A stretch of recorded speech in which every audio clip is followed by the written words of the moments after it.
Sir Amy Marcos is calling for the full release of the ICI final report. Sabi niya po, full transparency is the only way for the ICI and maybe this administration to redeem themselves in the dismal handling of the flood control mess. To sum it up, sabi niya po, nag-imbestiga, nasaan ang report na April Fools na nahuhudas pa. So will Malacanang support full disclosure po of the final report? Sino ba ang nanghudas?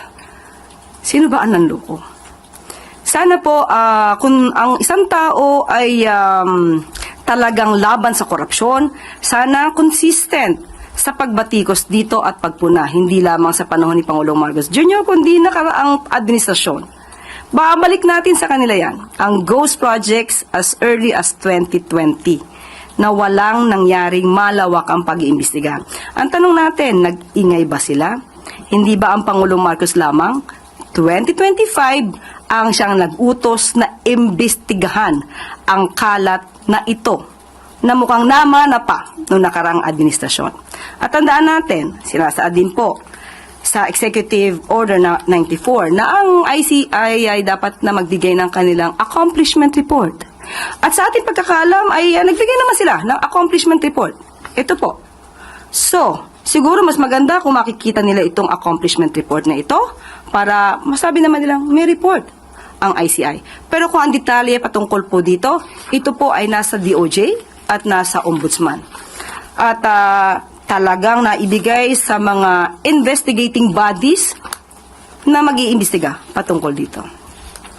So tama pong sabihin, ma'am, na the Ombudsman and the DOJ will decide kung ano po yung pwede nilang i-share sa public based on the final report of the ICI. Opo, depende na po sa kanila yan. So respeto po sa kanila, dahil sa kanila po yun. But President Marcos will order po ba? Hindi po. Unang-una po, ang Ombudsman po ay independent body. Follow-up question mula kay Ang DOJ, ibibigay po natin sa authority, no? I'm not saying na ibibigay ng authority, pero nasa sa discretion na po 'yan ng DOJ kung ano ang kanilang ibibigay na report na ibinigay sa kanila ng ICI. Ayun nga po yung itatanong ko sana. To reiterate Tristan's question, will the President endorse the full disclosure of the ICI report, DOJ being under the executive? Nasa DOJ na po 'yan, nasa discretion po nila 'yan.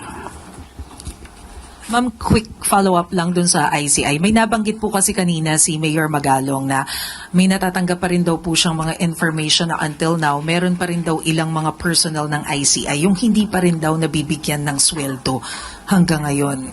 Any comment po? Ang budget po ay matagal na nasa ICI.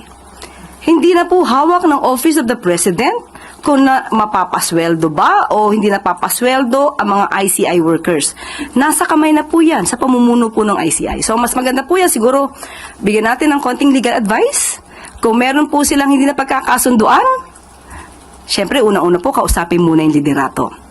At kung hindi tumutugon, ayaw man natin gawin to, pero pagka legal na proseso, magbigay ng demand letter. Pero I doubt na hindi makikipag-ugnayan si Justice Reyes patungkol po dyan. Nandyan po sa kanila ang budget.